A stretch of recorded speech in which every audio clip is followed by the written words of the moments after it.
When you look at a map, rivers can just seem like little blue lines, right?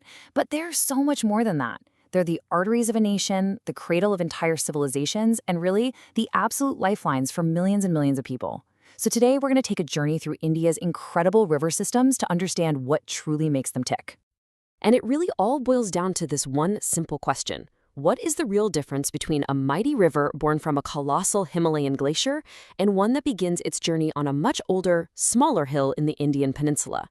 I'm telling you, the answer to that question tells the story of two completely different types of rivers that define an entire subcontinent. So, here's the deal. India's rivers can basically be split into two main families, and it's all defined by where they come from. You've got the Himalayan rivers, born in the highest mountains in the world, and then you have the peninsular rivers, which trace their origins way back to the ancient plateaus of the south. And the differences between them are, well, they're huge. Just look at this. The Himalayan rivers have these incredibly long, winding courses. They're perennial, which means they flow all year round, because they're fed by both melting snow and rain.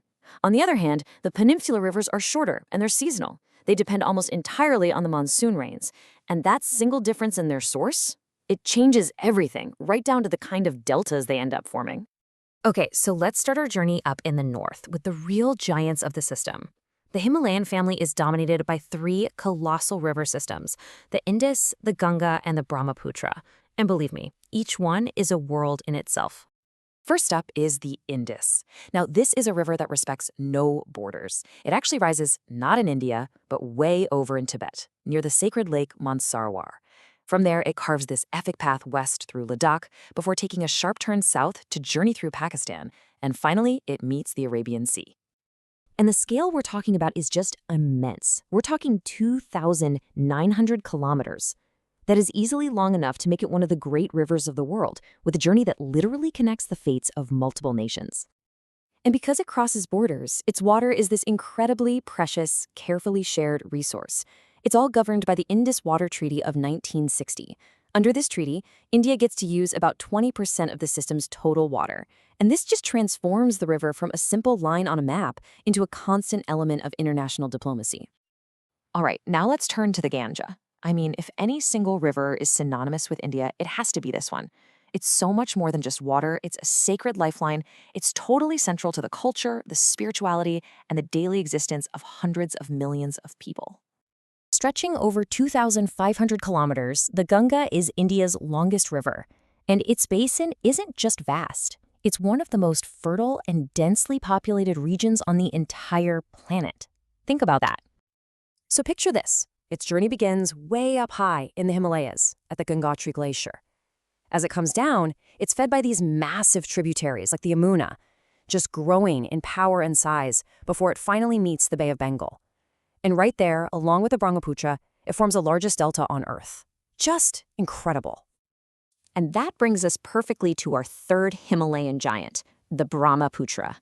Now, this river is a fascinating case study. It's like a river with two completely different personalities, a real tale of two characters. In Tibet, where it also starts near Lake Mansarovar, it's actually a pretty calm, cold, and dry river, carrying very little silt. But then it makes this dramatic U-turn, enters India and Arunachal Pradesh, and bam, everything changes. Here, in a region with tons of rainfall, it becomes this massive, powerful force, carrying huge volumes of water and silt, which often leads to devastating floods in Assam and Bangladesh. All right, let's travel south now. We're leaving the snow-capped Himalayas behind and heading to the ancient heart of the subcontinent, the Peninsular Plateau. The rivers here are older, they're calmer, and they're totally fed by the rhythm of the monsoon. Just take a look at this lineup. These are the arteries of South and Central India. Rivers like the Godavari, the Krishna, and the Narmada. Notice where they start, mostly in the Western Ghats or the Central Highlands, and check out their lengths. They're significantly shorter than their Himalayan cousins. Now, of all the peninsular rivers, one really stands out, the Godavari.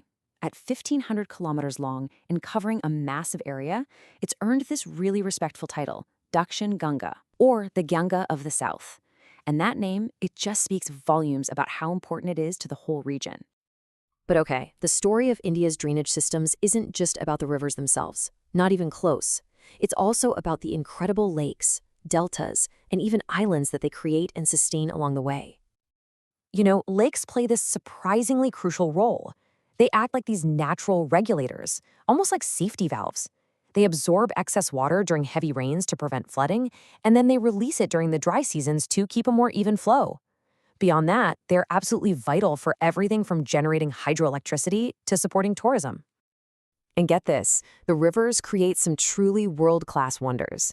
The Sundarban Delta, which is formed by the Ganga and Brahmaputra, isn't just the world's largest delta, it's also the fastest growing and, of course, the famous home of the Royal Bengal tiger. Then way up in Assam, the Brahmaputra has formed Majuli, which is the largest riverine island on the entire planet.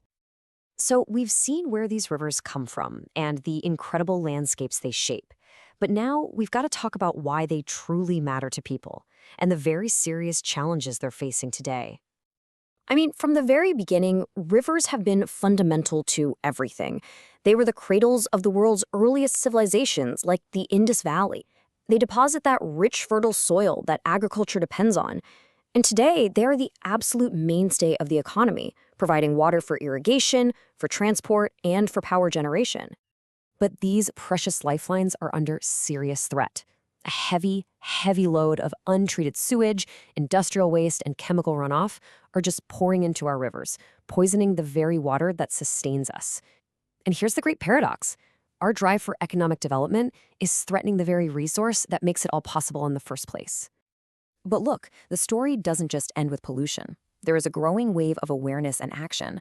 Large-scale projects like the Ganga Action Plan are underway, and the focus is shifting towards smarter technologies for treating wastewater before it even gets to the river. The key takeaway here is clear. The tools and the plans to make a real difference, they already exist. Which leaves us with this final thought.